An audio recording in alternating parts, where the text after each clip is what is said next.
저는 37,000원이 찍힌 통장을 들고 얼어붙었습니다. 남편과 시어머니가 제 월급까지 몰래 빼내 수천만 원을 주식에 날렸더군요. 배신감에 심장이 찢어지는 듯했습니다. 하지만 저는 울지 않았습니다. 대신 밥도, 집안일도, 돈줄도 끊었죠. 그들은 곧 자신들의 탐욕이 어떤 지옥을 불러올지 깨닫게 될 겁니다. 제가 다음으로 무슨 일을 했는지 정말 놀랄 겁니다. 계속하기 전에 채널을 구독하고 댓글로 어디에서 듣고 계신지 알려주세요. 제 이름은 박수진입니다. 올해 38, 병원에서 간호사로 일하고 있습니다. 10년 동안 저는 그저 조금만 더 참으면 언젠가는 인정받을 수 있을 거라 믿었습니다. 하지만 어느 날 깨닫게 되었습니다. 어떤 것들은 아무리 주기만 해서는 절대 돌려받을 수 없다는 것을요. 오늘 아침 우리 집 부엌은 이상할 정도로 차가웠습니다. 물 흐르는 소리도 도마에 칼 닿는 소리도 들리지 않았습니다.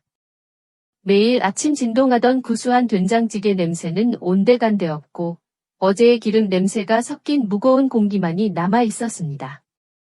부엌 한가운데 전기밥솥은 조용했습니다.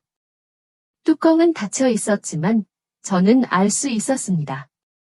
그 안은 텅 비어 있다는 것을, 쌀 한 톨 들어있지 않다는 것을. 오늘 아침에는 밥이 없었습니다. 국도 없었습니다. 아무것도 없었습니다. 남편 김민준 씨가 아직 잠이 덜 깬 얼굴로 침실에서 나왔습니다. 그는 부엌을 한번 쓱 둘러보았습니다. 마치 낯선 곳에 와 있는 아이 같은 표정이었습니다. 수진아, 오늘 아침은 밥이 없네? 저는 출근을 위해 외투를 입고 있었습니다. 돌아보지 않았습니다. 그저 마지막 단추를 잠갔을 뿐입니다. 제 목소리는 제가 듣기에도 놀라울 만큼 차분하게 울렸습니다. 돈이 있는 곳에 밥도 있는 거예요. 등 뒤에서 시어머니, 최 여사님의 불편한 기침 소리가 들렸습니다. 식탁에 앉아 계신 어머니는 분명 얼음장 같은 눈빛으로 저를 쏘아보고 계실 겁니다.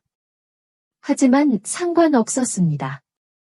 저는 신발을 신고 현관문을 열고 밖으로 나섰습니다. 차가운 새벽 공기가 폐부 깊숙이 들어와 정신이 이상할 정도로 맑아졌습니다. 모든 일은 갑자기 일어난 게 아니었습니다. 모든 것은 어제 오후 통장 하나에서 시작되었습니다. 어제는 아들 녀석의 피아노 학원비를 내는 마지막 날이었습니다. 야간 근무를 마치고 저는 서둘러 집 근처 은행으로 향했습니다. 늘 보던 은행 창구 직원에게 미소를 지으며 지갑에서 카드를 꺼내 건넸습니다. 100만 원만 인출해 주세요. 직원은 고개를 끄덕이며 키보드를 두드렸습니다. 몇 초 후 그녀는 조금 당황한 눈빛으로 저를 올려다보았습니다.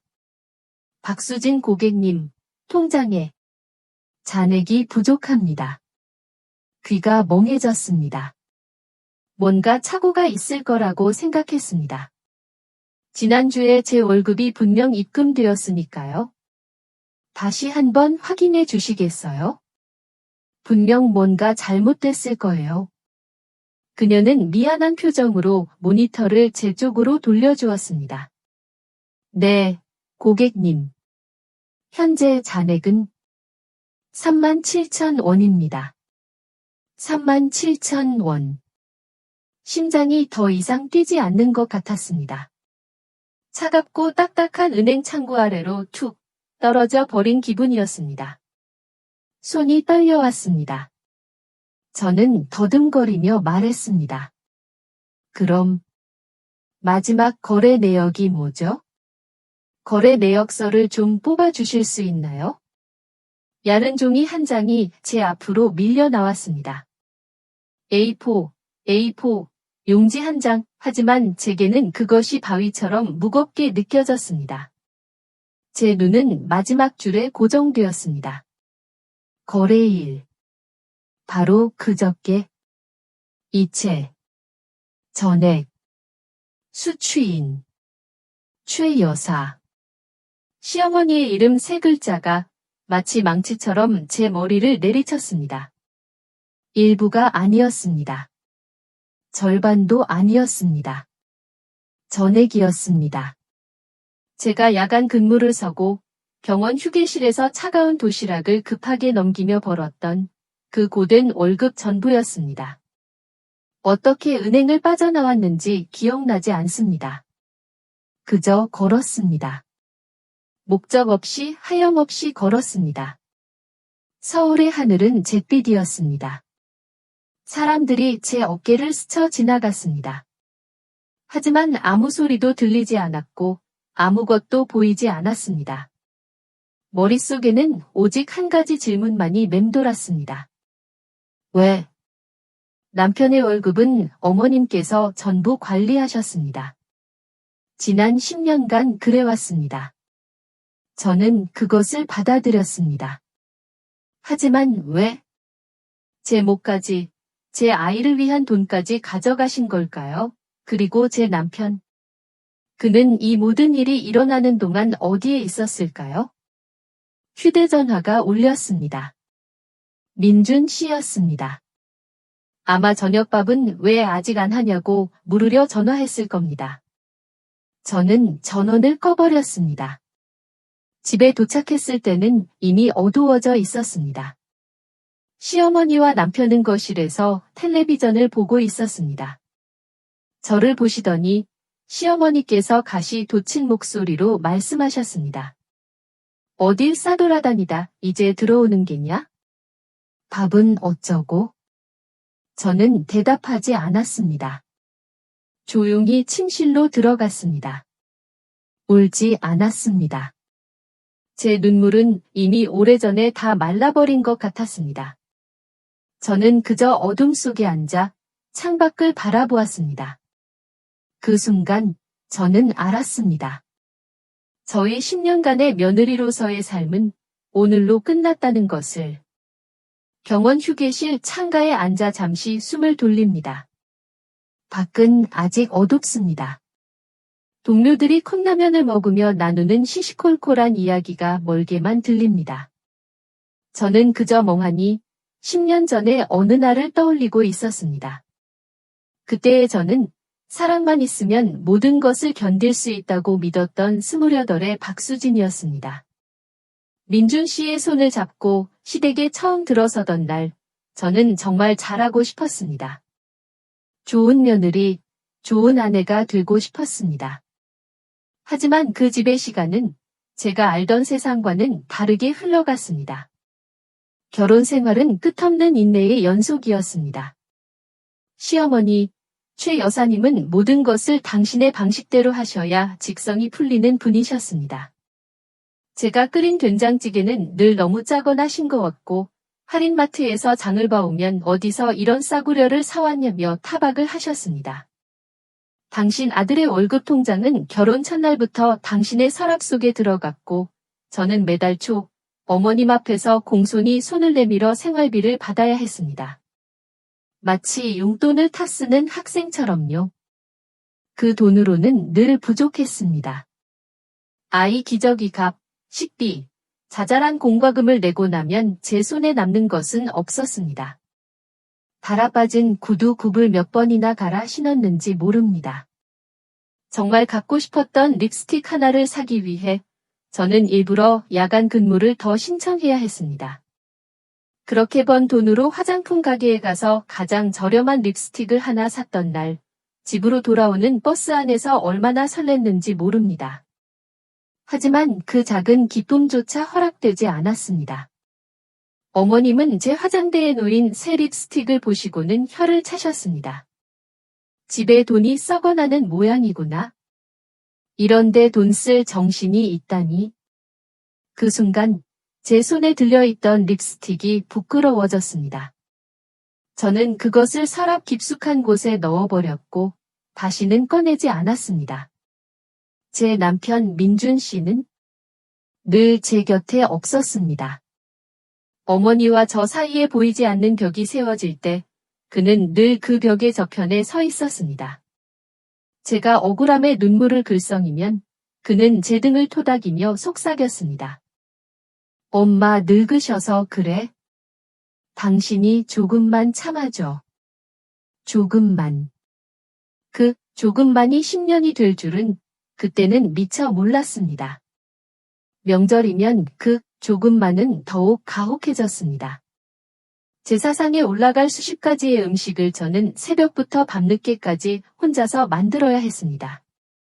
허리가 끊어질 듯 아프고 손목이 시큰거려도 쉴 수 없었습니다. 온몸에 기름 냄새가 벨 때쯤 친척들이 도착했고 그들은 제가 차린 제사상 앞에서 절을 하고 음식을 먹고 올해도 수고했네라는 영혼 없는 칭찬 한마디를 던지고는 떠났습니다. 설거지 더미 앞에 홀로 남겨졌을 때 민준 씨는 거실에서 다른 남자들과 술을 마시며 웃고 있었습니다. 그 웃음소리를 들으며 저는 달아빠진 고무장갑 속에서 조용히 울었습니다.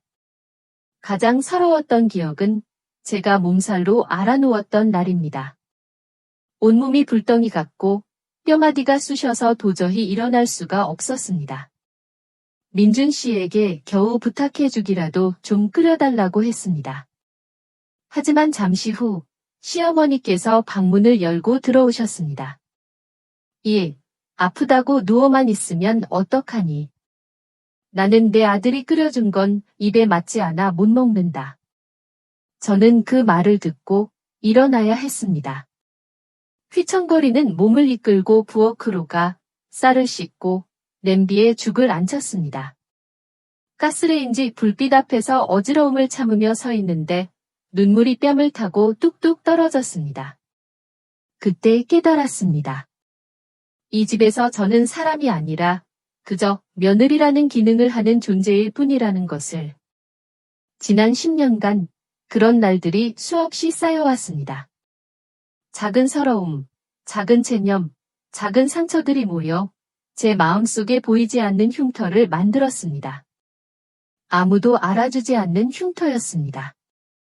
박 선생님, 괜찮으세요? 동료의 목소리에 저는 현실로 돌아왔습니다. 어느새 제 손에는 식어버린 커피 잔이 들려 있었습니다. 저는 희미하게 웃으며 고개를 끄덕였습니다. 네, 괜찮습니다. 아니, 이제는 괜찮아지려고 합니다. 더 이상 참지 않기로 했으니까요. 어제의 그 텅 빈 통장이 제게 마지막 신호를 보낸 겁니다. 이제 그만하면 되었다고. 너 자신을 위해 살 시간이라고. 퇴근 후 집에 돌아오니 현관문을 열자마자 차갑게 식은 배달 음식 냄새가 코를 찔렀습니다. 아침의 그 혼란스러운 풍경은 조금도 변하지 않았습니다. 거실 탁자 위에는 다 먹은 짜장면 그릇과 탕수육 상자가 어지럽게 널려 있었습니다. 시어머니는 소파에 앉아 텔레비전을 보고 계셨고 남편은 그 옆에서 휴대전화만 만지작거리고 있었습니다. 저를 보자마자 시어머니는 기다렸다는 듯이 리모컨을 내려놓으셨습니다. 하루 종일 쌓아둔 분노가 그분의 얼굴에 그대로 드러나 있었습니다. 이제 들어오니? 며느리라는 게 집안 꼴을 이따위로 만들어 놓고 밖에서 무슨 나드로 돌아다니는 게야? 저는 가방을 내려놓고 그분과 마주 섰습니다. 예전 같았으면 죄송해요, 어머니라며 고개를 숙였을 겁니다. 하지만 오늘은 달랐습니다. 10년 만에 처음으로 저는 두렵지 않았습니다. 집안 꼴이요? 뭐가 어때서요, 어머님? 제 차분한 대답에 시어머니는 어이가 없다는 듯 헛웃음을 치셨습니다. 뭐가 어떠냐고? 내 눈에는 이게 정상으로 보이니? 맏며느리라는 게 식구들 저녁밥 하나 안 차리고 집을 돼지우리로 만들어 놨잖니. 내가 여자이긴 한 거냐? 여자. 맏며느리. 늘 저를 옥죄던 그 단어들이 귓가에 날아와 박혔습니다. 하지만 더 이상 아프지 않았습니다. 어머님, 저도 밖에서 일하고 돈 버는 사람입니다. 그리고 돈을 가진 사람이 집안 살림을 책임지는 게 맞지요. 저는 탁자 위에 놓인 빈 배달 음식 그릇을 가리켰습니다. 이건 누가 계산했나요? 혹시 어머님께서 제 통장에서 가져가신 돈으로 하신 건가요? 순간 거실의 공기가 얼어붙었습니다. 시어머니의 얼굴이 하얗게 질렸습니다. 옆에 있던 남편 민준 씨가 당황하며 제 팔을 잡아 끌었습니다. 수진아, 왜 그래? 엄마한테 말 조심 좀 해. 저는 제 팔을 붙잡은 그의 손을 뿌리쳤습니다. 그리고 시어머니를 똑바로 쳐다보며 말을 이었습니다. 저는 더 이상은 못합니다, 어머님. 밖에서 일하고 제 돈으로 살림하고 그러면서도 없는 사람 취급당하는 거요. 그건 도리가 아닙니다. 이게 지금 누구한테 대드는 게야? 시어머니는 자리에서 벌떡 일어나셨습니다. 손이 부들부들 떨리고 있었습니다. 10년간 순종적이던 며느리가 감히 대드는 이 상황을 믿을 수 없다는 표정이었습니다. 좋다, 이거지? 어디 내 멋대로 해봐라. 내가 내 시누이한테 전화해서 이 망나니 같은 올케 좀 가르치라고 해야겠다. 내 언니가 와서 널 어떻게 휘어잡는지 한번 보자. 시누이. 남편의 누나, 김지영 씨, 똑똑하고, 냉철하고, 한 번 맞다고 생각한 것은 절대 굽히지 않는 사람. 시댁 식구들 중 유일하게 어머님조차 함부로 대하지 못하는 사람이었습니다. 민준 씨의 얼굴이 사색이 되었습니다. 엄마, 누나한테까지는. 시어머니는 이미 휴대전화를 손에 들고 있었습니다. 저를 노려보며 마지막 경고처럼 말했습니다. 지금이라도 잘못했다고 빌면 없던 일로 해주마. 저는 조용히 고개를 저었습니다. 그리고 아주 작은 목소리, 하지만 그 어느 때보다 단단한 목소리로 대답했습니다. 네, 어머님.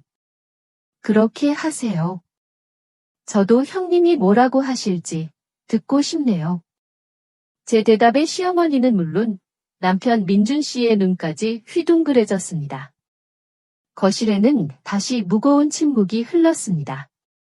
텔레비전에서 나오는 요란한 웃음소리만이 이 기묘한 대치 상황을 더욱 비현실적으로 만들고 있었습니다. 며느리의 눈물 채널의 시청자 여러분. 만약 여러분이 저와 같은 상황에 처했다면 어떻게 하시겠습니까?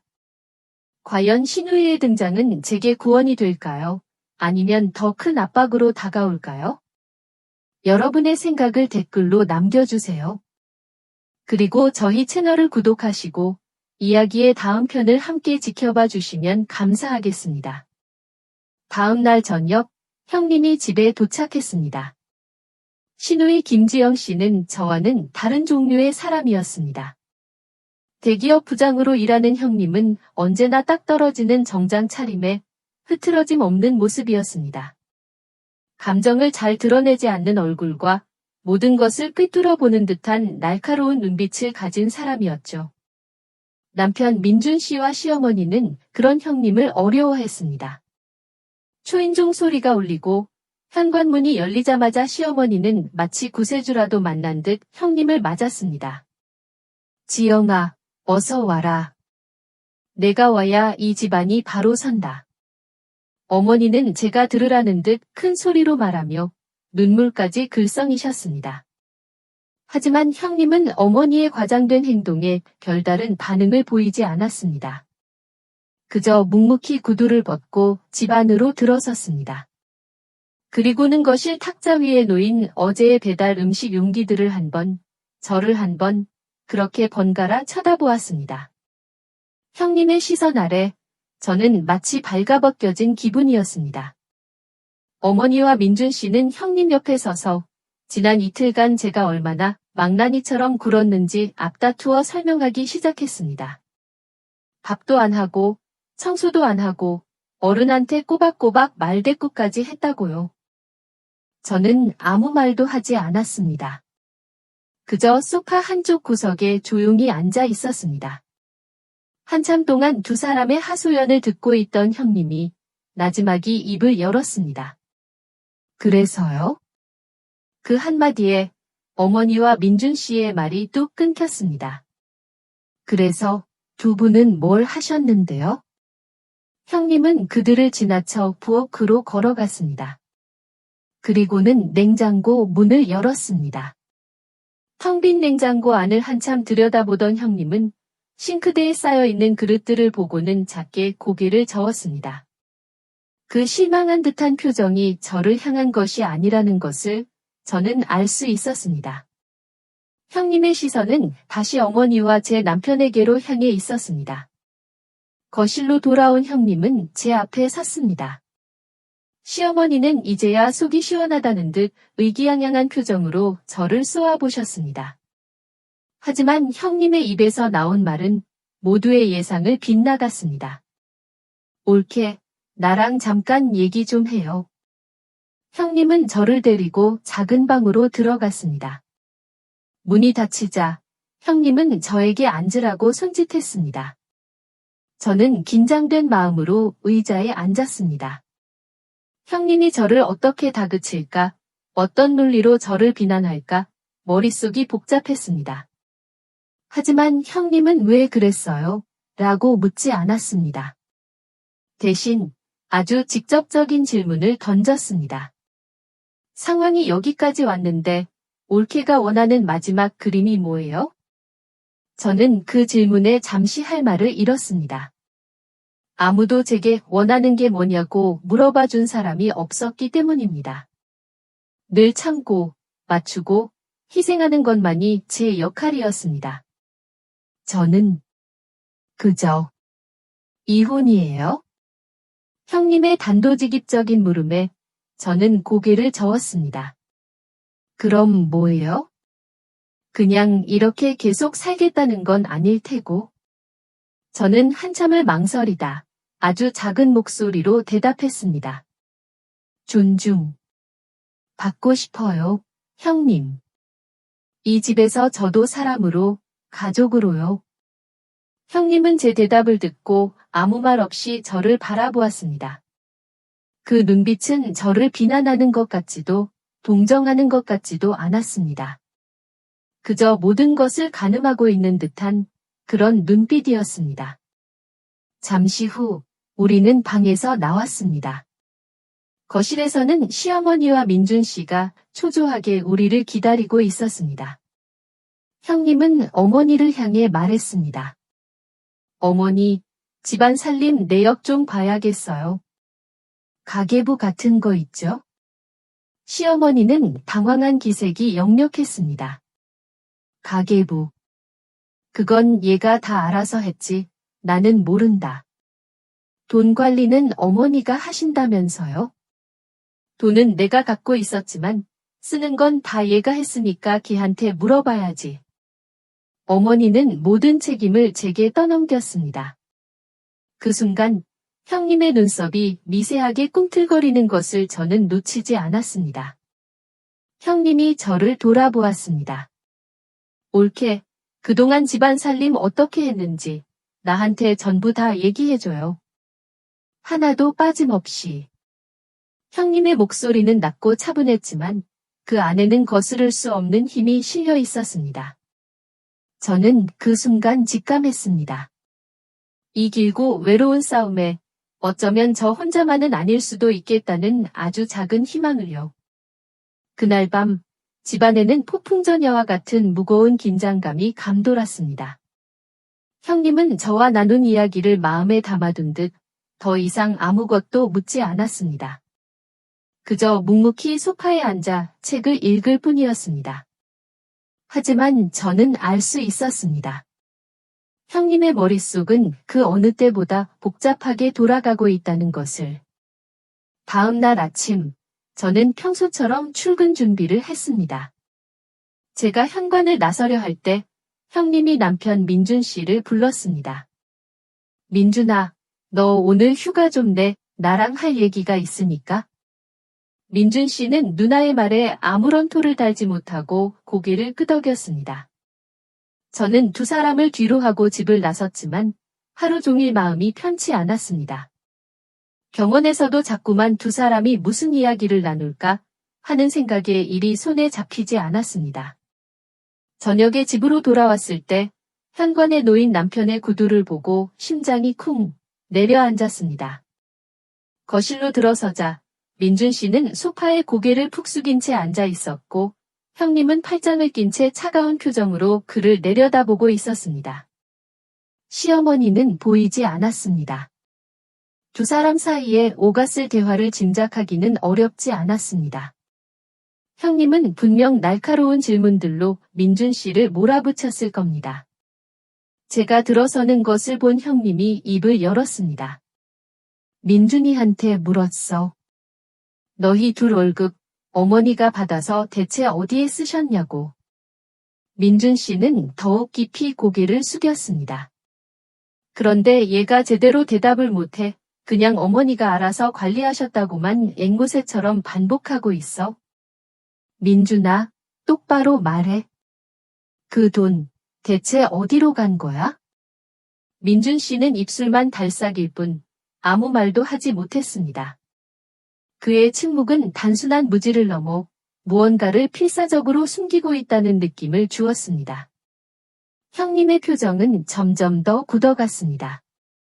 저 역시 불길한 예감에 손끝이 차가워졌습니다. 바로 그때였습니다. 등기 우편입니다. 초인종 소리와 함께 집배원의 목소리가 들렸습니다. 제가 문을 열자 집배원은 서류 봉투 하나를 내밀었습니다. 수취인은 김민준. 발신인은 처음 들어보는 증권회사였습니다. 웬 증권회사에서? 제가 혼잣말을 하며 봉투를 들고 들어오자 소파에 앉아있던 민준 씨의 얼굴이 새하얗게 질리는 것이 보였습니다. 그는 마치 귀신이라도 본 사람처럼 자리에서 벌떡 일어나 제 손에 들린 우편물을 빼앗으려 했습니다. 저 봐. 그거 별거 아니야. 그의 다급한 행동이 오히려 제 의심에 불을 지폈습니다. 형님 역시 날카로운 눈으로 그를 제지했습니다. 가만히 있어, 민준아. 옳게 한번 뜯어봐요.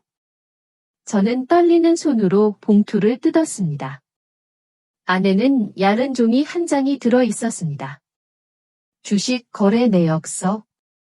그리고 그 아래에 적힌 믿을 수 없는 숫자. 평가 손실액 마이너스 5천만 원. 5천만 원. 순간 세상의 모든 소리가 사라졌습니다. 눈앞이 캄캄해지고 다리가 후들거려 하마터면 주저앉을 뻔했습니다. 이게 대체 무슨 주식이라니. 우리는 단 한 번도 주식 투자를 해본 적이 없었습니다. 아니, 적어도 저는 그랬습니다. 제 손에 들린 종이를 낚아챈 형님의 얼굴 역시 경악으로 물들었습니다. 김민준. 이게 다 뭐야? 너. 설마. 민준 씨는 결국 자리에 주저앉아 얼굴을 감싸 쥐었습니다. 그의 어깨가 가늘게 떨리고 있었습니다. 저는 아무 생각도 할 수 없었습니다. 그동안 제가 겪었던 서러움, 무시, 억울함 같은 감정들은 이 거대한 배신감 앞에서 하찮게 느껴졌습니다. 지난 10년간의 제 삶이, 제 인내가 이 종이 한 장으로 전부 부정당하는 기분이었습니다. 저는 떨리는 시선으로 종이 위에 찍힌 남편의 이름을 그리고 그 아래에 마이너스 5천만 원이라는 숫자를 번갈아 보았습니다. 머릿속에 끔찍한 질문 하나가 떠올랐습니다. 그렇다면 내 월급, 그리고 남편의 월급, 우리가 벌었던 그 모든 돈은 대체 어디로 사라진 걸까? 저는 손에 들린 주식거래 내역서를 탁자 위에 내려놓았습니다. 얇은 종이 한 장이 어찌나 무거운지 손끝이 저릿했습니다. 거실은 숨막히는 침묵에 잠겨 있었습니다. 저는 바닥에 주저앉아 있는 남편 민준 씨를 내려다보았습니다. 제 목소리는 메마른 낙엽처럼 바스락거렸습니다. 이 돈 어디서 났어요? 민준 씨는 고개도 들지 못했습니다. 그때 안방에서 인기척을 느꼈는지 시어머니가 나오셨습니다. 하얗게 질린 제 얼굴과 아들의 모습을 번갈아 보더니 상황이 심상치 않음을 직감한 듯 했습니다. 형님이 어머니를 향해 차갑게 말했습니다. 어머니, 이게 다 어떻게 된 일인지 설명 좀 해보세요. 어머니가 꾸민 일이시죠? 시어머니는 당황하며 손사래를 쳤습니다. 나는 모른다. 나는 아무것도 몰라. 모르신다고요? 형님은 기가 막힌다는 듯 웃으며 민준 씨의 멱살을 잡아 일으켜 세웠습니다. 김민준, 똑바로 말 안 해? 이 5천만 원, 대체 어디서 난 돈이냐고. 내 월급이랑 올케 월급, 전부 여기 꼬라박은 거야? 민준 씨는 그제야 울음을 터뜨리며 모든 것을 실토하기 시작했습니다. 그의 고백은 제가 지난 10년간 쌓아올린 모든 것을 한순간에 무너뜨리는 것이었습니다. 모든 것은 시어머니의 욕심에서 시작되었습니다. 어머님은 주변 사람들이 더 좋은 아파트, 더 넓은 평수로 이사가는 것을 볼 때마다 저를 들볶으셨습니다. 내 친구는 강남에 산다더라. 누구네는 40평짜리로 옮겼다더라 하면서요. 그러던 어느 날 어머님은 주식으로 큰 돈을 벌 수 있다는 말을 어디선가 듣고 오셨습니다. 그리고는 민준 씨를 부추기기 시작했습니다. 우리가 모아둔 적금과 매달 들어오는 우리 부부의 월급 전부를 주식에 투자하자고요. 그렇게 한몫 단단히 잡아서 남들 보란 듯이 강남의 으리으리한 아파트를 사서 들어가자고요. 늘 어머니 말에 꼼짝 못하던 민준 씨는 이번에도 역시 거절하지 못했습니다. 아니, 거절하지 않은 정도가 아니었습니다. 그는 제게 단 한마디 상의도 없이 우리의 공동 명의로 된 적금을 해지했습니다. 매달 제 통장으로 들어오던 월급까지 몰래 빼내어 어머니께 가져다 드렸습니다. 그것도 모자라 그는 제 이름으로 몰래 대출까지 받았습니다. 그는 울면서 말했습니다. 어머니가 강남에 더 큰 아파트가 있으면 우리 아들 미래가 더 좋아질 거라고 하셨어. 나는 그냥 우리 가족을 위해서 제일 좋은 걸 해주고 싶었을 뿐이야. 가족. 그가 말하는 가족이라는 단어가 칼날처럼 제 가슴을 파고들었습니다. 그 순간이었습니다. 자. 날카로운 파열음과 함께 민준 씨의 고개가 옆으로 돌아갔습니다. 형님이 그의 뺨을 세차게 내리친 것이었습니다. 형님의 눈에는 경멸과 분노가 이글거리고 있었습니다. 가족을 위한 최선? 가족을 위한 최선은 정직이야, 이 멍청아. 책임감이라고. 내 엄마의 탐욕과 너의 비겁함으로 포장된 거짓말이 아니라. 저는 그 자리에 얼어붙은 듯 서 있었습니다. 더 이상 분노도 슬픔도 느껴지지 않았습니다. 마음이 텅 비어버린 것 같았습니다. 마치 제 안에 무언가가 영원히 죽어버린 기분이었습니다. 10년의 세월, 저의 청춘, 저의 믿음. 모든 것이 한낱 휴지 조각처럼 구겨져 버렸습니다. 시어머니는 아들이 뺨을 맞는 것을 보고도 아무 말도 하지 못했습니다. 그저 사색이 된 얼굴로 뒷걸음질 칠 뿐이었습니다. 모든 계획이 실패로 돌아가고 끔찍한 진실이 드러난 지금 그분 역시 공황 상태에 빠진 듯 했습니다. 저는 더 이상 그 추악한 광경을 보고 싶지 않았습니다. 저는 아무 말도 하지 않았습니다. 소리치지도 울부짖지도 않았습니다. 그저 조용히 돌아서서 침실로 향했습니다. 방문을 닫고 잠금쇠를 걸었습니다. 철컥하는 그 작은 소리가 제 결혼 생활의 종말을 알리는 소리처럼 들렸습니다. 그날 밤 저는 한숨도 자지 못했습니다. 눈을 감으면 마이너스 5천만 원이라는 숫자가 어른거렸고 눈을 뜨면 텅 빈 제 통장이 떠올랐습니다. 더 이상 눈물도 나지 않았습니다. 마음속 어딘가가 완전히 부서져 버려 아무런 감각도 느껴지지 않는 것 같았습니다. 동이 트기 시작할 무렵 저는 자리에서 일어났습니다. 그리고 짐을 싸기 시작했습니다. 아들 녀석의 옷가지를 차곡차곡 접어 여행 가방에 넣었습니다. 아이가 가장 아끼는 곰 인형도 챙겼습니다. 제 물건은 많지 않았습니다. 낡은 옷 몇 벌과 책 몇 권이 전부였습니다. 지난 10년간 저는 제 자신을 위한 것을 아무것도 사지 않았으니까요. 가방 2개를 채우는 데는 오랜 시간이 걸리지 않았습니다. 아들을 깨워 조용히 옷을 입혔습니다. 아직 잠이 덜 깬 아이가 제 손을 잡으며 물었습니다.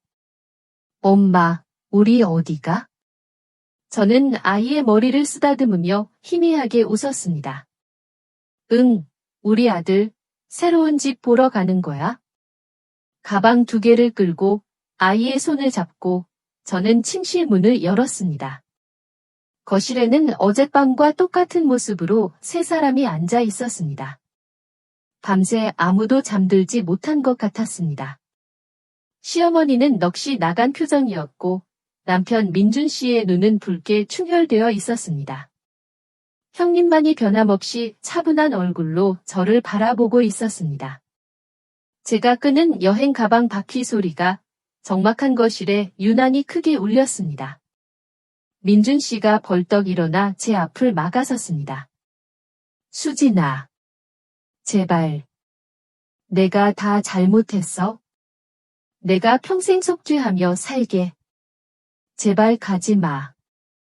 그가 제 앞에 무릎을 꿇었습니다. 하지만 그의 눈물은 더 이상 제 마음을 움직이지 못했습니다. 저는 무릎 꿇은 그를 무심히 지나쳐 시어머니 앞에 섰습니다. 그리고 조용히 말했습니다. 저 오늘 이 집을 나갑니다.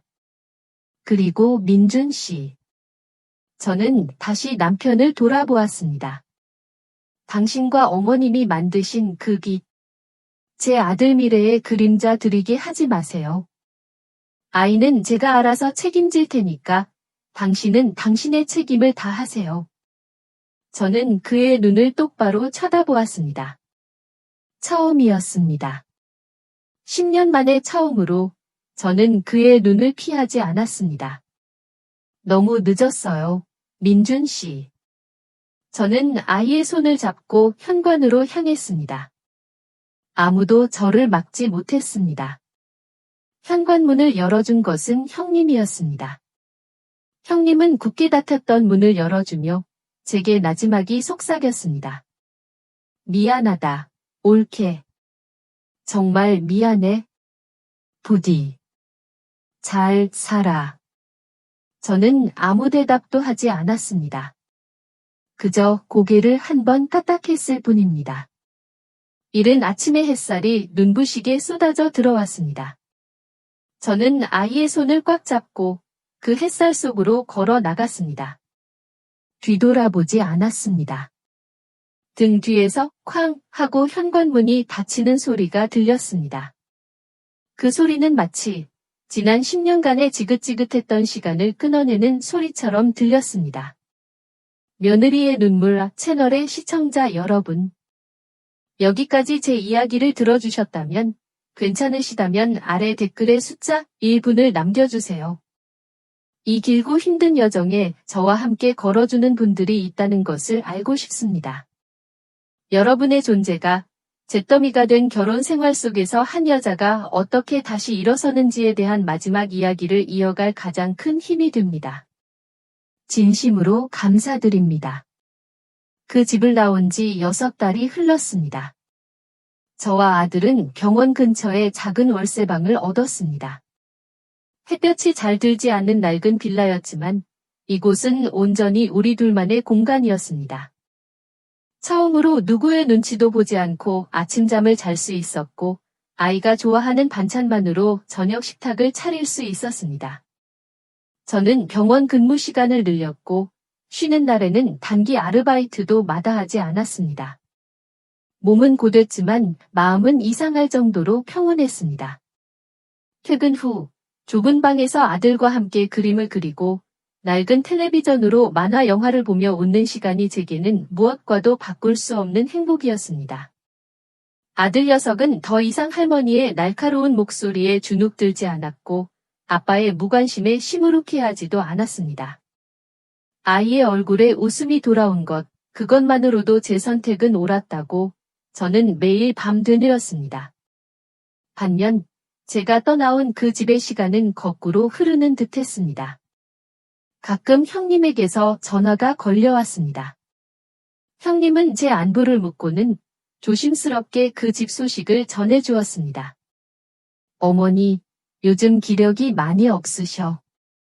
하루 종일 멍하니 앉아 계시다가 부엌에 가서 텅 빈 밥솥만 들여다보곤 하신대. 형님의 목소리는 담담했지만 그 안에 담긴 착잡함까지 숨기지는 못했습니다. 민준이는 말도 아니야. 낮에는 회사 다니고 밤에는 대리운전, 주말에는 공사장에서 막일까지 하는 모양이더라. 빚 갚으려면 어쩔 수 없겠지. 얼굴이 반쪽이 됐어. 걔가 그렇게 마른 건 처음 본다. 그 이야기를 듣는 제 마음이 편치만은 않았습니다. 고소하다는 생각보다는 그저 안타깝고 씁쓸한 마음이 들었습니다. 한때는 제 남편이었고 제 가족이었던 사람들이었으니까요. 그들의 탐욕과 이기심이 결국 그들 자신을 무너뜨리고 있는 모습을 저는 멀리서 지켜볼 수밖에 없었습니다. 어느 날 저녁 휴대전화가 짧게 울렸습니다. 모르는 번호로 온 문자 메시지였습니다. 미안하다. 세 글자. 민준 씨였습니다. 그리고 잠시 후 은행 애플리케이션에서 입금 알림이 왔습니다. 많지 않은 돈이었습니다. 아마 그가 며칠 밤낮으로 고생해서 번 돈의 일부일 겁니다. 아이의 양육비 명목으로 보낸 것이겠지요. 저는 그 문자에 답장하지 않았습니다. 고맙다고도, 괜찮다고도, 아직 당신을 용서하지 않았다고도 말하지 않았습니다. 그저 조용히 입금된 돈을 아이를 위한 적금 통장으로 이체했습니다. 그것은 동정도, 용서도 아니었습니다. 아빠로서 그가 해야 할 최소한의 책임을 엄마인 제가 받아주는 것, 그 이상도 그 이하도 아니었습니다. 그날 밤 저는 잠든 아들의 얼굴을 한참 동안 들여다보았습니다. 그리고 다짐했습니다. 이 아이를 위해서라도 저는 더 단단해져야 한다고. 과거의 상처에 발목 잡히지 않고 오직 우리 두 사람의 내일을 위해 살아가야 한다고. 그들이 치르는 대가는 그들의 몫이고 제가 찾아야 할 행복은 온전히 저의 몫이니까요. 다시 1년의 시간이 흘렀습니다. 민준 씨는 여전히 빚을 갚기 위해 부단히 노력하고 있었습니다. 매달 빠짐없이 아이의 양육비를 보내왔고 때로는 미안하다는 짧은 문자 메시지를 함께 보낼 때도 있었습니다. 저는 그 문자에 답장하지 않았지만 그의 꾸준함은 저도 모르게 제 마음속 얼어붙었던 벽에 아주 미세한 균열을 내기 시작했습니다. 어느 날 민준 씨에게서 조심스러운 연락이 왔습니다. 수진아, 혹시 주말에 우리 아들 만나도 될까? 이제 제법 혼자 움직일 나이가 됐는데 아빠가 한번 놀아주고 싶어서. 저는 한참을 망설였습니다. 아직 그를 완전히 용서한 것은 아니었습니다. 하지만 아이는 아빠를 그리워하고 있었습니다. 아들의 커가는 모습을 아빠 없이 보낸다는 것은 저 역시 아쉬운 일이었으니까요. 결국 저는 그의 제안을 받아들였습니다. 몇 가지 조건을 붙였지만 그는 모두 순순히 따랐습니다. 그렇게 매주 주말 민준 씨는 우리 아들을 만나러 왔습니다. 처음에는 어색함이 흘렀습니다. 아이도 저도 그를 어떻게 대해야 할지 몰랐으니까요. 하지만 그는 변해 있었습니다. 예전에 그는 늘 피곤에 절어 있었고 아이에게도 무심했습니다. 하지만 이제는 달랐습니다. 공원 한 구석에서 민준 씨는 아들 녀석에게 자전거 타는 법을 가르치고 있었습니다.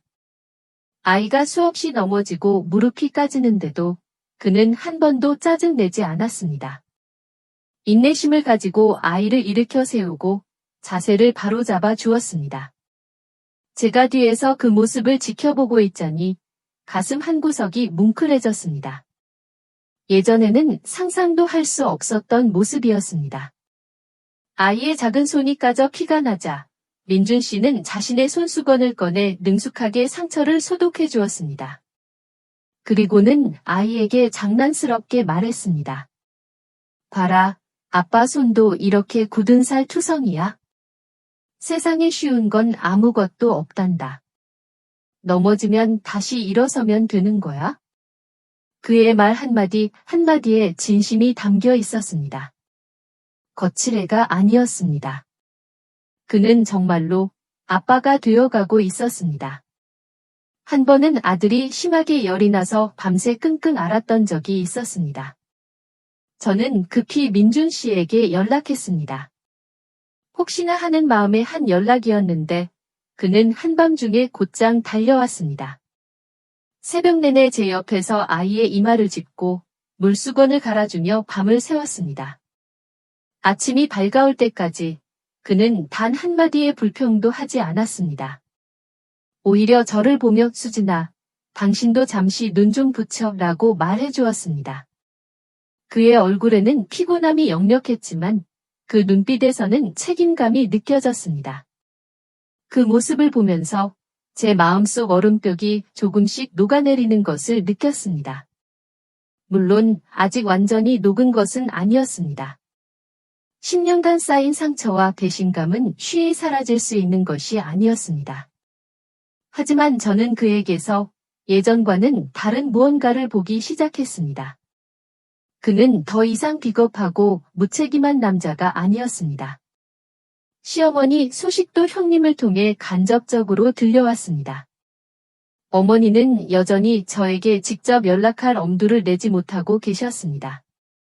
하지만 어느 날 형님이 직접 만든 털실 스웨터를 들고 저희 집을 찾아왔습니다. 어머니가 직접 뜨신 거야? 혹시 아들 녀석한테 입혀줄 수 있겠어? 어머니는 저에게는 단 한 번도 무엇인가를 만들어주신 적이 없었습니다.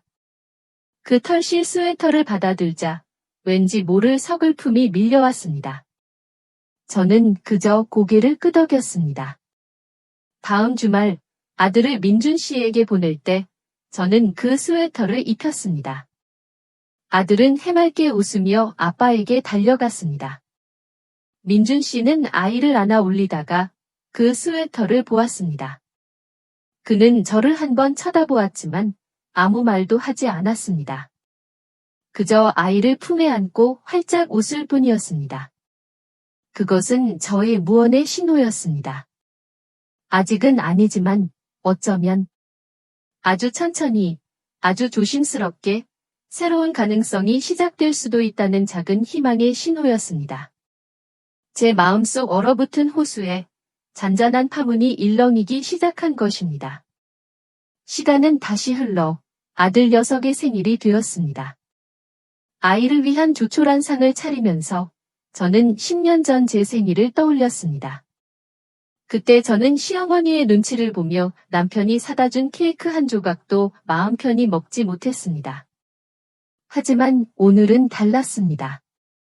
낡은 월세방의 작은 식탁 위에도 사랑과 자유가 가득했습니다. 오후 늦게 민준 씨가 찾아왔습니다. 아이는 아빠를 보자마자 환하게 웃으며 달려갔습니다. 저는 담담하게 그를 맞았습니다. 들어와요, 민준 씨. 그는 조심스럽게 방으로 들어섰습니다. 어색함이 감돌았지만 예전과 같은 불편함은 아니었습니다. 그저 서로의 자리와 시간을 존중하는 그런 종류의 어색함이었습니다. 생일 축하한다, 아들. 민준 씨는 아이가 가장 좋아하는 만화 캐릭터가 그려진 손수 만든 작은 나무 비행기를 내밀었습니다. 어설프지만 정성이 가득한 선물. 아이는 눈을 반짝이며 비행기를 받아들었습니다. 아빠가 만들었어? 우와. 저도 모르게 흐뭇한 미소가 지어졌습니다. 예전에 그는 늘 비싸고 뻔한 장난감을 사다 주는 사람이었으니까요. 저녁 같이 먹고 가요. 제 말에 민준 씨의 눈이 살짝 커지는 것을 보았습니다. 그는 한참을 망설이다 고개를 끄덕였습니다. 그날 저녁 우리 세 식구는 작은 식탁에 둘러앉아 생일 축하 노래를 불렀습니다. 제가 끓인 미역국과 불고기, 그리고 민준 씨가 사온 작은 케이크. 화려하지는 않았지만 그 어느 때보다 따뜻한 식탁이었습니다. 아이는 아빠와 엄마 사이에 앉아 행복하게 웃었습니다. 그 웃음소리가 좁은 방 안을 가득 채웠습니다. 밥을 먹으면서 민준 씨는 아이에게 학교에서 있었던 일을 물었고 아이는 제잘거리며 답했습니다. 그의 눈빛은 진심으로 아이에게 향해 있었습니다. 더 이상 제 눈치를 보거나 시어머니의 기색을 살피는 듯한 모습은 없었습니다.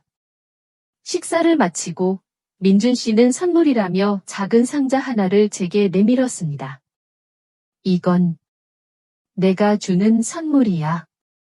우리 아들을 낳아주고 이렇게 훌륭하게 키워줘서 고맙다는 선물. 상자 안에는 작은 나무 조각상이 들어 있었습니다. 엄마가 아이를 안고 있는 형상이었습니다. 투박하지만 따뜻한 느낌을 주는 조각상이었습니다. 그는 밤새워 이걸 만들었을 겁니다. 제 마음속에 남아있던 작은 앙금들이 그 조각상 위로 굴러떨어지는 물방울처럼 스르륵 녹아내리는 것을 느꼈습니다. 그날 밤 민준 씨가 돌아간 후 저는 잠든 아이의 옆에 앉아 많은 생각을 했습니다. 어머니, 저에게 늘 며느리의 도리를 강조하시던 분, 당신의 사랑은 늘 통제라는 이름으로 포장되어 있었습니다. 아이들을 당신의 소유물처럼 여기고 당신의 뜻대로 휘두르려 했던 그 이기심이 결국 당신의 가족을 파괴했다는 것을 이제는 아실까요? 부모의 사랑은 아이들을 얽매는 새장이 아니라 넓은 세상으로 날아갈 수 있도록 돕는 날개가 되어야 한다는 것을. 민준 씨. 한때는 저의 모든 것이었던 사람. 그는 어머니에게 순종하는 것이 효도라고 아내에게 거짓말하는 것이 가족을 위한 배려라고 착각했습니다. 아내보다 어머니의 눈치를 더 보고 자신의 무책임한 행동을 사랑이라는 이름으로 포장하려 했습니다. 남편은 아내에게 먼저 정직한 동반자여야 한다는 것을 그는 너무 늦게 깨달았습니다. 그리고 박수진. 저는 10년간 며느리로서, 아내로서 침묵했습니다. 그 침묵이 미덕이라고 생각했습니다. 하지만 제 침묵은 결국 제가 없는 사람 취급을 받도록 내버려 둔 것이었습니다. 때로는 강하게 말하고 때로는 단호하게 거절하는 것이 관계를 지키는 더 큰 용기라는 것을 저는 제 결혼 생활이 파탄이 나고 나서야 배웠습니다. 사람은 누구나 실수할 수 있습니다. 완벽한 결혼 생활도, 완벽한 시부모도, 완벽한 남편도 세상에는 없을 겁니다. 하지만 중요한 것은 실수했을 때 그것을 인정하고 진심으로 책임을 지려 노력하는 자세입니다. 저는 민준 씨에게서 그 노력을 보았습니다. 완벽하지는 않았지만 그는 변화하기 위해 발버둥 치고 있었습니다. 저는 한때 용서하는 것이 나약함이라고 생각했습니다. 배신당하고 무시당한 이상 모든 것을 버리고 떠나는 것이 가장 현명하다고 생각했습니다. 하지만 이 모든 폭풍우를 겪고 나서 저는 깨달았습니다. 용서란 나약함이 아니라 스스로를 위한 가장 강력한 선택이라는 것을. 그 사람이 정말로 변하려 노력한다면 그에게 다시 한번 기회를 주는 것은 자신에게 새로운 시작을 선물하는 것과 같다는 것을요. 어느 날 저녁 민준 씨가 아이를 데려다주고 현관에 서 있었습니다. 오늘 식사. 고마웠어. 네, 잘 살아요. 우리는 서로의 눈을 바라보았습니다. 그 눈빛에는 더 이상 원망이나 분노가 없었습니다. 그저 지난 시간들에 대한 이해와 서로의 앞날을 응원하는 듯한 따뜻함만이 담겨 있었습니다. 그가 문을 닫고 돌아섰습니다. 철컥하는 작은 소리가 울렸습니다. 하지만 이번에는 그 소리가 끝을 의미하지 않았습니다. 그것은 마치 새로운 문이 열리는 소리처럼 들렸습니다. 미래가 어떻게 될지는 아무도 모릅니다. 저희가 다시 부부로 함께할지 아니면 각자의 길을 걸을지 아직은 정해진 것이 없습니다.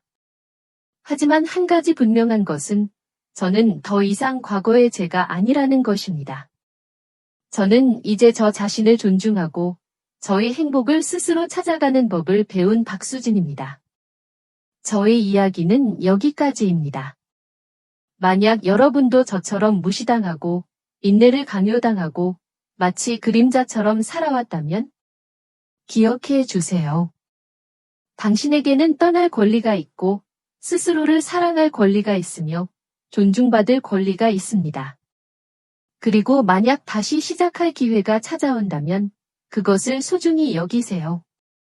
다른 사람을 위해서가 아니라 온전히 당신 자신을 위해서요. 이 긴 이야기를 끝까지 들어주셔서 진심으로 감사드립니다. 박수진 씨의 이야기는 여기서 마무리됩니다. 여러분은 박수진 씨의 마지막 결정에 대해 어떻게 생각하시나요? 만약 여러분이 박수진 씨의 입장이었다면 다른 선택을 하셨을까요? 여러분의 생각을 댓글로 남겨주세요.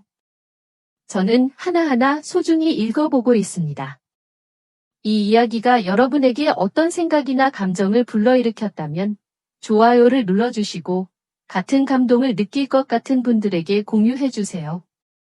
그리고 다음 이야기도 놓치지 않도록 며느리의 눈물 채널을 구독해주시는 것도 잊지 마세요. 다음 이야기에서 또 만나요. 다음번에는 어쩌면 당신이 바로 주인공이 될지도 모르겠습니다.